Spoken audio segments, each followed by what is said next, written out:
இன்றைக்கி பன்னீர் ரோஸ் பாருங்கள், நான் கட் பண்ணி விட்டு கிட்டத்தட்ட ஒரு 15 நாள் ஆகுதுங்க. எந்த அளவுக்கு எவ்வளோ சூப்பராக தளிர் எடுத்துகிட்ருக்காங்க பாருங்கள். பன்னீர் ரோஸ் இந்த செடி இந்த டப்பாவில் வச்சு கிட்டத்தட்ட 5 வருஷம் ஆகுதுங்க. இப்போ கட் பண்ணி விட்ருக்கேன். ஏற்கனவே 2-3 டைம் வந்து மேலே கட் பண்ணி விட்ருந்தாங்க. இப்போ தான் கொஞ்சம் அடியோடு கட் பண்ணி விட்ருக்கேன்.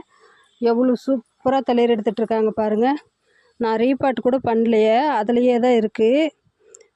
சத்துக்கள் மாத்திரம் கொடுத்துட்ருக்கேன்.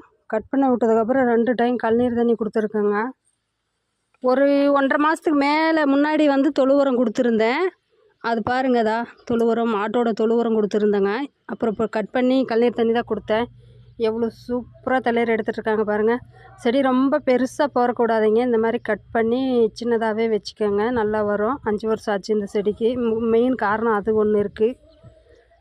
இந்த அளவுக்கு தளிர் எடுத்துருக்குன்னா சூப்பர் தாங்க. அவ்வளோதாங்க, பாய்.